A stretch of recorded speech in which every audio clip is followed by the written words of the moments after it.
역대상 20장 4절에서 8절. 이후에 블레셋 사람과 게셀에서 전쟁할 때에 후사 사람 시브게가 장대한 자의 아들 중에 10배를 쳐 죽임에 저희가 항복하였더라. 다시 블레셋 사람과 전쟁할 때에 야일의 아들 엘하나니 가드 사람 골리앗의 아우 라우미를 죽였는데 이 사람의 창자루는 배틀채 같았더라. 또 가드에서 전쟁할 때에 그곳에 키 큰 자 하나는 매 손과 매 발에 가락이 6씩 모두 24이 있는데 저도 장대한 자의 소생이라. 저가 이스라엘을 능욕하는 고로 다윗의 형 시므아의 아들 요나단이 저를 죽이니라. 가드 장대한 자의 소생이라도 다윗의 손과 그 신복의 손에 다 죽었더라. 이스라엘이 가드에서 전쟁을 하는데, 가드는요 블레셋의 아주 중요한 도시입니다. 골리앗이 가드 사람이죠, 그죠? 전쟁을 하는데 그곳에 키가 큰 사람이 하나 나왔는데, 아까 말했죠, 매 손과 발에 가락이 6개씩 있었다는 거예요. 전부 24개입니다. 그런데 그 사람이 이스라엘과 하나님을 능욕하다가 다윗의 형인 시므아의 아들 요나단에게 죽었다, 그런 얘기가 나왔어요. 그러니까 그렇게 대단한 출연을 했는데 등장할 때는 그냥 힘없이 죽었어. 그러니까 뭘 여기서 교훈을 하나 얻을 게 있느냐 하면, 다른 사람이 나보다 뭐 손가락이 더 많든 발가락이 더 많든, 즉 다른 사람이 나보다 몇 개 더 가지는 것, 그거 너무 부러워할 필요가 없다는 겁니다. 그 있어 본들이야. 불편해. 나중에 보면 정말 별거 아니야 그거. 우리가 볼 땐 야, 저 사람은 나보다 이게 하나 더 있네, 무슨 평수가 좀 넓으네, 뭐 어쩌고 저쩌고 여러 가지 뭐 얘기를 합니다만, 그 나중에 보면 정말 별거 아니야 이거. 오늘 봐도 그렇지 않아요? 남보다 키도 컸지, 손가락도 발가락도 더 많았지만 그거 아무 소용없잖아, 그렇죠? 그거 가지고 뭘 했다는 얘기가 없어. 그거 자랑가지고 살았는지 모르지만. 오늘날만 봐도 남보다 키도 크고 손가락과 발가락도 더 많았지만 아무 소용없었다는 거예요. 그래서 그런 육신적인 것보다도 훨씬 더 중요한 게 뭐냐, 하나님께서 나와 함께 하시는 겁니다. 하나님이 함께 하시니까 그 사람이 발가락이 몇 개인지 상관없이 그 사람을 이겼거든. 이런 게 그런 교훈이에요. 그 사람 뭘 가지고 있든, 숫자가 얼마나 더 많이 가지고 있든 그게 중요한 게 아니고 하나님이 나와 함께 하시는가, 그게 중요한 거죠. 그게 중요한 거예요. 그래서 하나님이 나와 함께 하시다는 확신이 있으면 눈앞에 보이는 건 너무 신경 쓸 필요가 없습니다. 기죽을 필요가 없어요. 그런 거예요. 그러니까 하나님께서 나와 함께 하시면 정말로 별 볼 일 없는 게 세상 사람들 인간적인 거 몇 개 더 가진 겁니다. 그거 별 볼 일 없어요. 그건 너무 신경 쓰거나 거기 또 그냥 부러워가지고 나는 언제 저렇게, 그렇게 할 필요가 없습니다. 끌려가는 거예요. 이게 바로 끌려가면 매력이 없다니까요. 끌고 와야 매력이 있는 거지, 단 1m라도. 그래서 하나님이 나와 함께 하시면 된다는 거, 이게 깨달아지고 보여지면 신앙생활이 탄력을 받습니다. 그때부터. 탄력을 받아요. 안 그러면 맨날 그런 거 부러워하다 세월 다 가는 거예요. 누구는 금방 빌딩을 사가지고 무슨 뭐 얼마가 늘어났다 이런 얘기만 하고 앉았는 거예요. 그럼 아무 의미가 없죠, 우리가 가진 게. 만약 선택을 하게 될 때에 이런 선택을 한번 한다고 합시다. 1000억을 가지는 대신 하나님은 안 가질래? 아니면 1원을 가지고 하나님을 가질래? 이렇게 물어봤다고 합시다, 누가. 그럼 어떻게 하면 좋겠어? 하나님 갖는 쪽을 선택하면 돼. 그럼 다 갖는 거예요. 다 갖는 겁니다. 그런 질문을 항상 해볼 필요가 있어요. 남이 하면 기분 나쁘니까 내가 스스로 하는 건 기분 나쁘지 않거든요. 하나님을 선택하는 사람은 사실상 무한대를 선택한 거예요. 무한대를 선택한 겁니다. 역대상 20장 4절에서 8절. 이후에 블레셋 사람과 게셀에서 전쟁할 때에 후사 사람 시브게가 장대한 자의 아들 중에 10배를 쳐 죽임에 저희가 항복하였더라. 다시 블레셋 사람과 전쟁할 때에 야일의 아들 엘하나니 가드 사람 골리앗의 아우 라우미를 죽였는데 이 사람의 창자루는 배틀채 같았더라. 또 가드에서 전쟁할 때에 그곳에 키 큰 자 하나는 매 손과 매 발에 가락이 6씩 모두 24이 있는데 저도 장대한 자의 소생이라. 저가 이스라엘을 능욕하는 고로 다윗의 형 시므아의 아들 요나단이 저를 죽이니라.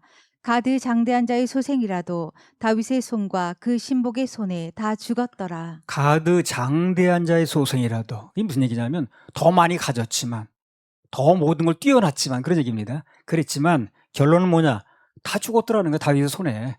다윗의 손이라는 건 하나님께 함께 하시는 손일 얘기라거든. 하나님이 함께 하시는 손에 다 죽더라는 겁니다. 별거 아니란 얘기라는 거예요. 이런 얘기 써놓은 거 아니겠어요? 그렇게 많은 걸 가지고 있는 것 같고 대단한 것 같고 내놓을 게 많은 것 같지만, 그러나 하나님의 손을 힘입은 다윗의 자손들에게 다 죽더라는 거예요. 우리 인생의 눈앞에 장대한 자, 환경이 문제가 아니라는 겁니다. 결국은 하나님께서 함께 하시는가. 그게 중요한 겁니다. 그래서 이게 이제 설교가 뭘 얘기하는 거냐면 가치관을 바꾸는 거예요. 간단히 말하면.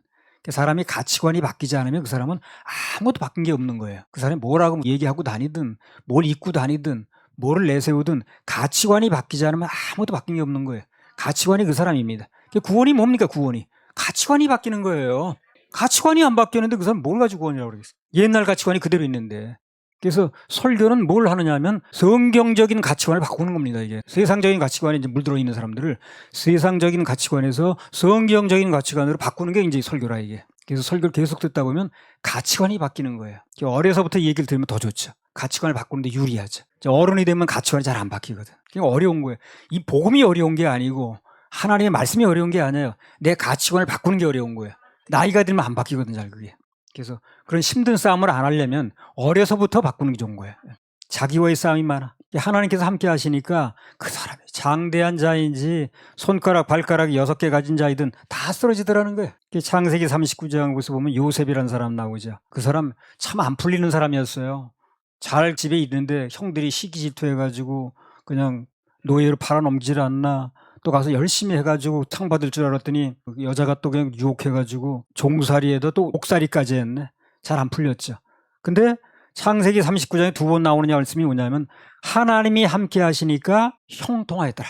뭐가 형통이야 그러면? 하나님이 함께 하시는 게 형통인 거예요. 그러면 다 가졌어. 하나님이 함께 하시지 않아. 불통입니다 그거. 불평이. 얼마 안 있으면 불통이라고 나타나요 그게. 그래서 요셉에게 있어서 하나님께서 함께 하시니까 그 사람이 종살이를 해도 또 옥살이를 해도 다 형통이라. 가는 데마다 형통이야. 감옥소에서는요 그 죄수한테 열쇠를 다 맡겼어. 나 세상에 그런 얘기 처음 들어봤습니다.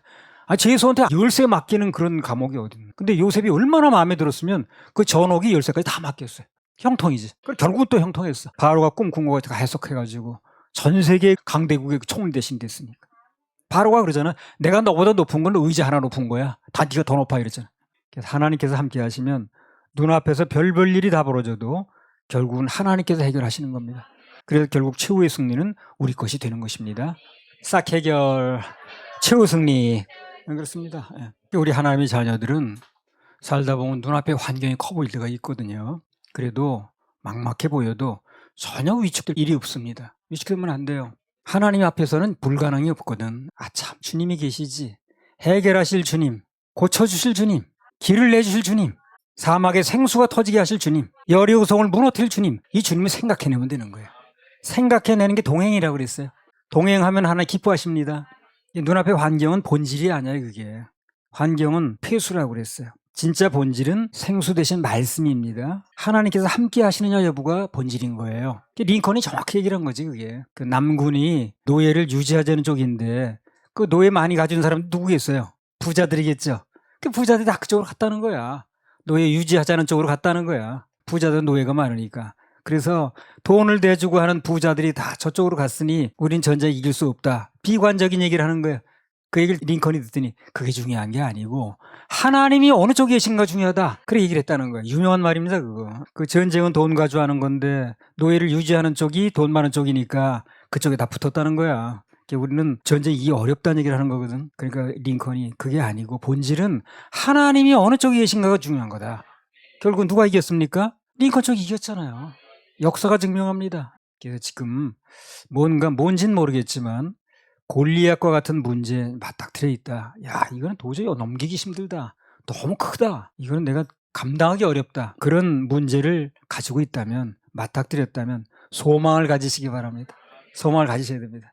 하나님보다 높은 게 아니야 그게. 우리 눈에 그렇게 보일 뿐이라. 그 옛날 그런 말 있잖아요. 태산이 높다 하되 하늘 아래 매이로다. 오르고 또 오르면 못 오르리 없건만은. 사람이 재안이 오르고 매만 높다 하더라. 그런 거 있어요 그런 말. 골리앗이 아무리 크고 뭐 장대하고 뭐 손가락 6개 해본들 하나님이 함께 하시는 게 다 그대로 굴복시키더라는 거예요. 이게 우리 환경이 똑같습니다. 어떤 환경을 만났든 너무 커 보여서 힘들어 보여서 답답해 보이지만 그러나 하나님이 함께 하시면 다 해결되게 돼 있습니다. 말씀이 맞다면 해결되게 돼 있어요. 소망을 가지시기 바랍니다. 그래서 이렇게 믿음을 가지고 나가야 되는데 이런 믿음을 갖지 않고 있다면 그럼 회개해야 되겠지. 그럼 이제 회개해야 되는 거예요. 그건. 예배는 말씀 속에서 하나님 만나는 게 초점이에요. 그게 본질입니다. 말씀 속에서 만나는 거야. 그래서 저 말씀이 내 말씀이다. 저 말씀이 오늘 내게 해당되는 말씀이다. 환경이 내게 지금 이렇게 돼 있는데 그 말씀이 내게 힘을 주는 말씀이다. 그 말씀이 내게 믿어지면, 붙잡혀지면 그게 주님 만나는 겁니다. 바로 주님 만나는 거예요. 이 시간도 다른 거 생각하지 말고 말씀으로 찾아오시는 주님 만나는 데만 초점을 맞추세요. 그럼 말씀 되신 하나님이 다 일을 하십니다. 하시더라고 보니까. 내가 뭘 할 수 있는 게 아무것도 없어요. 그런데 말씀 속에 들어가서 그분을 믿으니까 그 말씀이 일을 하시더라고. 그래서 말씀 되신 하나님께서 일하시면 한 방에 됩니다. 한 방에 됩니다. 그래도 환경이 문제가 아니고요. 말씀 대신 환경을 선택하는 게 문제입니다. 그게 문제예요. 진짜 문제의 본질이 뭔걸 알아야 돼요. 환경이 문제가 아니라니까. 환경 없는 사람 누가 있나? 환경은 다 있습니다. 애들도 환경이 있어요. 어른 다 죽을 때까지 환경이 있습니다. 그러나 환경이 문제가 아니고 말씀 대신 환경을 선택하는 게 문제인 거예요. 선택이 문제입니다. 역대상 20장 4절에서 8절. 이후에 블레셋 사람과 게셀에서 전쟁할 때에 후사 사람 시브게가 장대한 자의 아들 중에 10배를 쳐 죽임에 저희가 항복하였더라. 다시 블레셋 사람과 전쟁할 때에 야일의 아들 엘하나니 가드 사람 골리앗의 아우 라우미를 죽였는데 이 사람의 창자루는 배틀채 같았더라. 또 가드에서 전쟁할 때에 그곳에 키 큰 자 하나는 매 손과 매 발에 가락이 6씩 모두 24이 있는데 저도 장대한 자의 소생이라. 저가 이스라엘을 능욕하는 고로 다윗의 형 시므아의 아들 요나단이 저를 죽이니라. 가드 장대한 자의 소생이라도 다윗의 손과 그 신복의 손에 다 죽었더라. 사무엘하 21장 15절에서 17절 읽어보세요. 블레셋 사람이 다시 이스라엘을 치거늘 다윗이 그 신복들과 함께 내려가서 블레셋 사람과 싸우더니 다윗이 피곤함에 장대한 자의 아들 중에 300세겔 중 되는 노창을 들고 세 칼을 찬 이스비브노비 다윗을 죽이려 함으로 스루야의 아들 아비새가 다윗을 도와 그 블레셋 사람을 쳐 죽이니 다윗의 종자들이 다윗에게 맹세하여 가로되 왕은 다시 우리와 함께 전장에 나가지 마옵소서 이스라엘의 등불이 꺼지지 말게 하옵소서 하니라. 오늘 본문에 보니까 블레셋 그 장군들 중에 4사람의 거인이 등장했습니다. 16절에 보면 이스비 분업이라는 사람이 나왔고 18절에 보면 삽이라는 사람이 나왔다. 거인입니다. 세 번째는 19절에 라흠이라는 사람이 나오는데 이 사람은 사무엘상 17장에 나오는 골리앗의 동생이라고 그랬어요. 그 집안이 전부 이렇게 그냥 다 거인인가 봐. 그 사람이 가지고 창자루가 배틀채 같았다는 거예요. 매 손가락과 발가락이 한 개씩 더 있어서 모두 24가락이나 되는 그런 거인이 나왔는데 정말 만만치 않은 사람들이에요, 이 사람들이. 그런데 오늘 보니까 첫 번째 등장하는 거인 이스비 분업이 다윗과 싸우려고 나올 때 세 칼을 가지고 나왔다 그래. 세 칼. 그러니까 이게 아주 누군가 죽이려고 맘먹고 나온 거예요 지금. 세 칼 가지고. 우리도 시합에 이기려면 장비 새 거 가지고 나가잖아요. 녹슨 장비 안 가지고 나가고. 아주 세 칼을 가지고 나온 거야 지금. 근데 15절에 보니까 그와 싸우던 다윗이 기운이 딸려가지고 피곤해가지고 결국 죽게 됐어요. 이때 다윗이 벌써 젊을 때 다윗이 아닌 거야. 나이가 많이 들었거든. 그럼 상대방 칼에 죽게 됐을 때 중요한 건 뭡니까? 하나님 뭘 하셨느냐는 거예요. 그게 중요합니다. 우리 그걸 보는 거예요 지금. 다윗이 죽게 됐느냐, 나이가 들어가지고 늙어가지고 힘이 없느냐, 이걸 말하는 게 아니에요. 사람 늙으면 다 힘 없지. 그걸 얘기를 하는 게 아니라 그때 하나님 뭘 하셨느냐가 중요하다는 거예요. 다윗이 위기일발일 때 하나님께서는 요압의 동생인 아비새를 통해서 그를 죽음 직전에서 건져내셨습니다. 그렇게 일을 하셨어요. 죽게 내버려두지 않으셨다는 거예요.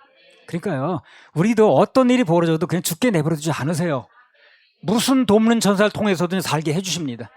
주님만 바라보세요. 그러니까 자꾸 불평하지 말고. 그러면 아비새가 이스비 분업보다 힘이 있어서 이긴 거예요? 그것도 아니에요. 또 그렇게 힘을 주신 거예요. 하나님께서. 모든 주인공은 하나님이신 거죠. 하나님께서 그를 통해서 다윗을 건져내신 겁니다. 이런 얘기를 왜 써놨냐면 우리도 똑같다는 거예요. 지금 상황이 어떻든 형편이 어떻든 환경이 어떻든 관계없이 하나님은 다 길이 있다는 겁니다. 건질 길이 있고 돕는 천사가 마련돼 있고 다 그렇게 준비되셨으니까 불평하지 말고 원망하지 말고 하나님께 감사하면서 주님만 바라보세요. 예배 성공하세요. 그럼 하나님께 다 일하십니다. 우리 그렇게 해서 견뎌온 거예요 지금까지. 여기 다윗의 인생도 그렇잖아요. 한 사람 쓰러뜨리면 또 나타나고 죽이면 또 나타나고 전쟁이 끝이 없는 거야. 상대는 하나같이 강해 보이고. 그러나 이런 사건을 통해서 우리가 그것만 얘기하고 끝나면 안 되는 거예요. 끝이 없네. 그게 아니고 희망적인 메시지를 말해야 되는데 도전이 끝이 없듯 하나님의 도우심도 끝이 없다는 거예요. 그렇죠? 환경이 굉장히 여러 번 있었지만 그때마다 하나님이 한 번 손 뗀 적이 없잖아요. 다 도와주셨잖아요. 다 도와주셨잖아요. 도전도 끝이 없지만 그러나 하나님의 도우심도 끝이 없다는 겁니다. 마지막 시대에 사단이 막 난리칠 겁니다. 뭐 그냥 교회 못 나가게 만들고 예배 못 드리게 만들고 환경을 어렵게 만들고 점점 더 할 겁니다. 그러나 하나님의 성령의 역사도 강할 겁니다. 그래서 견딜 수 있는 거예요. 겁먹거나 위축될 필요가 없습니다. 할렐루야. 우리 하나님 박수 올려드려. 그래서 상대방이 새 칼을 가지고 나왔는지 올라 말하면 어떤 신형 무기를 가지고 나왔는지 그런데 신경 쓸 필요 없다는 거예요. 하나님 말씀은 그 어떤 신형 무기보다도 강하니까. 그래서 오늘 본문에 나온 것처럼 내 능력과 힘이 다해서 인간적인 것들이 바닥이 나면 하나님께서 개입하십니다. 내버려 두는 게 아니에요. 어떤 부모가 내버려 둡니까? 자기 자식이 죽게 생겼는데. 그래서 인간은 아무리 똑똑하고 힘이 세고 재주가 많아도 육체이기 때문에 다 늙게 돼 있고 피곤할 때가 있어요. 한계가 있다는 겁니다. 그래서 그런 거 믿으면 안 되는 거예요. 젊었든 늙었든 그런 거 믿으면 안 돼. 젊었어도 하나님 힘으로 하는 거고 늙었어도 하나님 힘으로 하는 거예요. 그 젊었니 늙었니 그거 믿으면 안 되는 거예요. 젊었다고 자기 힘으로 하는 거예요. 다윗이 뭐 젊었을 때 한참 힘쓸 때도 그 자기 힘으로 이긴 거 골리앗을 그렇지 않죠. 그때 하나님이 해주신 겁니다. 똑같아요. 우리 힘이 다 했다고 느껴질 때 내 힘으로 도저히 어찌할 수 없다고 느껴질 때 그때가 바로 하나님께서 일하실 때라 도움의 손길을 뻗치실 때라는 걸 믿으시기 바랍니다. 할렐루야. 그렇게 하실 하나님 박수 올려드려요. 우리 주님은 내 고통을 모르는 체 하는 분이 아니에요. 너 혼자 고생해. 난 몰라. 부모가 아니지 그러면. 내 고통을 모른 체 하는 분이 절대 아니라는 거. 다 위에 계신 그분이 내려다보시고 결정적 순간에 개입하시고 돕는 전사를 예비하시고 건져주십니다. 할렐루야. 우리 하나님 박수 올려드려요. 사무엘하 21장 17절. 스루야의 아들 아비새가 다윗을 도와 그 블레셋 사람을 쳐 죽이니 다윗의 종자들이 다윗에게 맹세하여 가로되 왕은 다시 우리와 함께 전장에 나가지 마옵소서 이스라엘의 등불이 꺼지지 말게 하옵소서 하니라. 등불이란 말이 나왔습니다. 이게 무슨 뜻이냐면 우리 인생을 비추는 등불이 누구냐 하는 얘기입니다. 이게 질문을 하면 성경이 답을 해줘요. 사무엘하 22장 29절. 여호와여 주는 나의 등불이시니 여호와께서 나의 흑암을 밝히시리이다. 그러니까 우리 인생의 길을 밝히는 등불이 누굽니까? 예수님입니다. 예수님이에요. 다른 데 바라보면 어두워, 캄캄해, 길이 안 보여, 헤매는 거예요. 그러니까 예수님 바라보면, 예수님 만나면, 예수님 찾으면, 말씀이 믿어지면 빛이니까, 등불이니까 길이 보이는 거예요. 길이 보입니다. 어떤 경우에도 예수님을 등불로 알고 살면, 그분을 발견하면 그분이 내 인생을 비춰주시는 거예요. 헤매지 않죠. 그때부터 헤매지 않습니다. 그래서 방금 말씀에 나온 것처럼 여호와가 나의 등불이라고 믿고 그렇게 사는 사람들은 하나님께서 그 사람의 등불도 끄지 않고 지켜주셔요. 꺼지지 않게 해주십니다. 여기 오늘 본문에 등장했던 거인들은 누구 하나 만만한 사람이 없잖아요. 다 힘도 세고 키도 크고 무기도 좋은 거 가지고 나왔고 하나님께 손을 뻗치시니까 하나하나 전부 차례로 제거됐습니다. 당신의 자녀들의 등불이 꺼지지 않게 해주셨다는 거예요. 그래서 이 세상에서 일어난 일이 만만한 일이 어디 있겠습니까? 그렇죠? 만만한 일이 없습니다. 다 같이 경쟁이 있고 하나같이 힘겹고 벅차 보이고 그렇습니다. 그러나 결정적인 순간이 되면 하나님께서 개입하셔요. 역사하십니다. 그리고 거인 같은 문제들을 거대하던 문제들을 하나하나 다 제거하실 거예요. 성경은 예고편이고 본편은 우리한테 일어나니까. 그러면 하나님께서 언제 개입하시고 일을 하시는가? 그때도 좀 알아야 되겠죠. 정답은 하나님께 온전히 맡겨질 때. 온전히 맡겨지는 사람 예배 성공해요. 왜? 영역 인심이 맡겨졌으니까. 이걸 어떻게 해야 돼? 저 문제를 어떻게 풀어야 돼? 이게 안 떠나니까 예배가 안 되는 거예요. 그래서 겸손한 마음으로 그분만 의뢰해야 예배 성공됩니다. 그러면 예배 성공되면 다 맡겨지면 장대한 거인들이 하나하나 전부 다윗의 신복들에게 무너져 갔듯이 하나님께서 우리 눈앞의 문제들을 하나하나 다 해결하실 거예요. 그렇게 하실 겁니다. 고린도전서 1장 25절에서 29절. 하나님의 미련한 것이 사람보다 지혜 있고 하나님의 약한 것이 사람보다 강하니라. 형제들아 너희를 부르심을 보라. 육체를 따라 지혜 있는 자가 많지 아니하며 능한 자가 많지 아니하며 문벌 좋은 자가 많지 아니하도다. 그러나 하나님께서 세상의 미련한 것들을 택하사 지혜 있는 자들을 부끄럽게 하려 하시고 세상의 약한 것들을 택하사 강한 것들을 부끄럽게 하려 하시며 하나님께서 세상의 천한 것들과 멸시받는 것들과 없는 것들을 택하사 있는 것들을 피하려 하시나니 이는 아무 육체라도 하나님 앞에서 자랑하지 못하게 하려 하심이라. 그래요. 여기 보듯이요. 하나님께서는요. 그렇게 강한 사람 선택하지 않아요. 되게 똑똑하고 잘난 사람을 선택하지 않습니다. 그런 사람도 뭐 더러 있긴 하지만 대부분은 그냥 세상에서 별 볼 일 없어. 그래서 하나님만 의뢰할 수밖에 없는 사람을 선택하는 거예요. 예. 그 모세도 그렇잖아요. 40살에 자기 나서가지고 뭐 한다고 할 때는 그 사람 선택하지 않았습니다. 40년이 더 흘러서 80살이 되니까 할 게 없는 거야, 이 사람이. 이제 말도 다 잊어버렸고 아는 사람 다 이제 죽었고. 그래서 할 게 없다고 생각하니까 그 사람을 부르잖아요. 왜? 그래야 하나님을 의뢰하거든. 그래야 하나님을 의뢰하거든. 그래서 세상에서 전부 문벌 좋은 사람도 별로 없고 육체적으로 강한 사람도 별로 없고 지혜 있는 사람도 별로 없고 뭐 학식 많은 사람도 별로 없다는 거예요. 왜? 그런 사람을 선택하게 되면 자기 자랑하니까. 그래서 그런 사람 아닌 사람을 선택해서 결국은 일하시고 하나님 자랑하게 만든다는 거예요. 그걸 알아야죠. 하나님께 약한 것들을 취해서 세상에서 권력이 있고 힘세고 능력이 있는 것들을 부끄럽게 하시는 겁니다. 야고보서 4장 6절. 그러나 더욱 큰 은혜를 주시나니 그러므로 일렀으되 하나님이 교만한 자를 물리치시고 겸손한 자에게 은혜를 주신다 하였느니라. 그래서 가진 게 많고 뭐 좀 있어도 겸손하면 제일 좋죠. 제일 좋은 거예요. 근데 사람이 어렵더라고. 뭐 가지면 다 가진 티를 내고 뭐 배우면 배운 티를 내고 뭐 그냥 권력 있으면 그냥 티를 내지. 그런 가운데 겸손한 사람이 많지는 않아요. 그런데 그렇지 않다 할지라도 정말 겸손한 마음을 유지하면 뭐 가지고 교만한 것보다 훨씬 낫습니다. 왜? 하나님 일해 주시니까. 그래서 바울 같은 사람은 그렇게 가진 게 많아도 다 배설물처럼 버렸다는 거예요. 왜? 하나님 능력을 나한테 임는 게 좋은 거니까. 그거 가지고 자랑하는 것보다는 그런 다 없어도 하나님의 능력이 내게 머무는 게 더 좋다는 거거든. 이런 사람 많지 않죠. 우리도 그렇게 해야 됩니다. 사실 가진 게 없어도 하나님 의뢰하면 그 사람 써주시니까 그게 겸손하게 하는 게 중요한 거지. 뭘 가진 게 많다 부러워할 필요도 없고 저 사람은 뭐 젊었네 무슨 배경이 뭐네 하는 거 그렇게 신경 쓸 필요 없다는 거예요. 그러므로 일렀으되 하나님이 교만한 자를 물리치시고 겸손한 자에게 은혜를 주신다 하였느니라. 겸손하게 마음 낮추고 하나님의 은혜를 기다리면 됩니다. 당시 다윗이 삶 속에서 그 문제가 계속해서 생겼거든요. 끝나면 또 생기고 끝나면 또 생기고 하나 해결되면 또 문제가 또 생기고 그래서 인생살이가 전쟁이 끝이 없어 보였지만 그러나 중요한 것은 우리 앞에 일어나는 환경 그것만 보고 낙심할 게 아니라 하나님의 역사도 계속 있다는 거. 이 세상 풍파가 끝이 없는지 모르지만 거기에 따른 하나님의 도우심과 역사도 끝이 없다는 거. 이걸 믿으셔야 됩니다.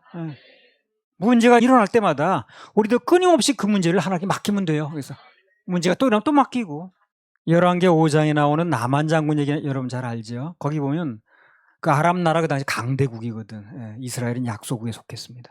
그 강대국의 왕이 자기네 나라 국방장관이 문둥병에 걸렸다고 그거 고쳐달라고 이제 요구를 하는 거예요. 그리고 왕이 생각해보니까 트집 잡는 거예요. 이거 문둥병을 어떻게 고치나. 그래서 그냥 저 트집 잡아가지고 우리 쳐들어오려고 그러는 거야. 그렇게 이제 고민해가지고 밤새도록 뭐 옷을 찢고 난리 났습니다. 그때 옷이 참 비쌀 때인데. 이스라엘 왕이 고민했잖아요. 고민한 이유가 그거 아니겠어요? 열왕기 5장 7절 읽어보세요. 이스라엘 왕이 그 글을 읽고 자기 옷을 찢으며 가로되 내가 어찌 하나님이 관대 능히 사람을 죽이며 살릴 수 있으랴 저가 어찌하여 사람을 내게 보내어 그 문둥병을 고치라 하느냐. 자, 이 사람이 뭐라고 그랬습니까?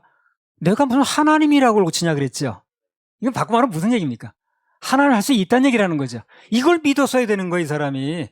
이걸 한탄하고 있을 게 아니라 아하, 하나님 할 수 있어. 이렇게 말해야 되는 건데 내가 무슨 하나님이라고 그걸 그렇게 하겠어? 그러니까 하나님 할 수 있다는 거 지금 얘기하는 거 아니에요, 이 사람이. 그렇다면 이런 문제가 생겼을 때 하나님은 하실 수 있다는 걸 믿어야 되는 거야. 그러면 해결이 되는 거예요. 근데 이 사람은 그걸 알면서도 자기를 선택하는 거야, 자꾸만. 내가 무슨 하나님이라고 못 쳐. 하나님이니까 할 수 있는 거거든, 그게. 그래서 우리 지금 문제가 뭐 있어도요, 하나님 하실 수 있다고 믿어야 돼요. 하나님 하실 수 있다는 거예요. 이 사람도 얘기했잖아요. 내가 무슨 하나님이라고 하느냐, 하나님 할 수 있다는 얘기라는 거거든. 그래서 그게 어떤 문제든 하나님 하실 수 있어요. 그래서 이 사람도 자기 말로 다 한 거예요, 지금. 하나님께서 하실 일이라고 얘기를 하는 거예요, 지금. 근데 선택을 잘못하는 거지. 그러니까 하나님께서 하실 일이라면 하나님께 맡겨야 되는 거죠. 그렇죠? 그겁니다. 그러니까 하나님밖에 하실 수 없는 일이야. 이거는 내 힘으로 안 되는 일이야. 그렇게 믿어졌다면 그걸 끝날 게 아니라 그걸 불평하고 낙심할 게 아니라 하나님 맡겨야지. 그러면 맡길 수 있는 힘은 예배에서 나와요. 예배 드리지 않고 예배 성공하지 않으면 맡길 수 있는 힘이 오질 않습니다. 자기 입으로 하나님께서 하실 일이라고 해놓고도 그걸 맡기질 못하니까 밤새도록 옷을 찢고 밤새도록 그냥 뭐 소리 지르고 그냥 난리를 치는 거예요, 지금. 하나님께서 하실 일을 자기가 또 맡고 있으니까 고민도 보통 고민이 아닌 거지. 그래서 하나님께서 하실 일이라고 믿어줬으면 그분께서 일하시도록 맡게 됩니다. 맡기고 우리 기도하고 감동 주시면 신고 내가 할 일이 아닌 거는 맡기는 것밖에 없어요. 그러니까 하나님께서 하실 일이라고 믿었으면 맡겨야지. 그걸 왜 자기 고민하나 그래? 왜 고민하는 거야 그런 사람이? 자기가 하나님 자리에 있는 거야. 간단히 말하면. 하나님이 하실 일이라고 말해놓고도 그걸 믿는 게 아니라 자기가 그 일을 붙잡고 있는 거예요. 내가 하나님 자리에 있어서 그렇습니다. 그래서 고민하는 거예요. 누구든지 하나님 자리에 있으면 고민이 생길 수밖에 없어요. 왜? 매사에 안 되는 거 천지니까. 매사에 한계뿐이니까 고민될 수밖에 없죠. 우리가 하나님 자리에 내려와서 그분을 믿고 의뢰하는 자리로 내려오면 그 우리에게 닥친 위기는 하나님의 역사를 체험하는 오히려 엄청난 기회가 됩니다. 사실 그렇잖아요. 강대국이던 아람 나라의 국방장관이 문득병이 들렸어. 이스라엘 나라로 와서 병 고쳐달라고 아쉬운 소리로 왔어. 그럼 더 좋은 기회가 온 거 아니야 사실? 하나님께서 고칠 수만 있다면 더 좋은 기회가 온 거 아니냐고 지금. 그러니까 하나님께서 의뢰해서 그분이 일하실 수 있으면 그 어떤 환경이 됐든 간에 그게 좋은 기회가 되는 거예요. 오히려 그냥 잘 나가던 것보다 오히려 더 좋아 그게. 하나님께서 일할 기회가 되면 시시때대로 많은 문제도 생길 수 있지만 그러나 우리에게 닥치는 모든 문제들을 하나님께 의뢰해서 맡겨드려서 그분께서 일하시게만 만든다면 오히려 엄청난 기회가 된다는 거예요. 엄청난 기회가 된다는 거예요. 다윗도 그 골리앗 그렇잖아요. 안 나타났으면 좋겠지만 나타나가지고 굉장히 위기가 왔지만 그런 나타난 것 때문에 하나님 일하시니까 오히려 다윗은 출세했습니다. 그것 때문에. 전화위복이 됐어요. 해피엔딩이었습니다. 위기처럼 보일 수 있었지만 사실은 하나님께 맡겨지니까 엄청난 기회로 되더라는 거예요. 그것 때문에 다윗의 이름이 또 온 세상에 알려졌거든. 그 사건 때문에 일개 목동에서 국방장관으로 수직 상승했습니다. 나중에 왕까지 됐어요. 그러니까 그 문제가 굉장히 나중에 보니까 전화위복이 된 거지. 오히려. 할렐루야. 우리 하나님 박수 올려드려요. 맡겨야 됩니다.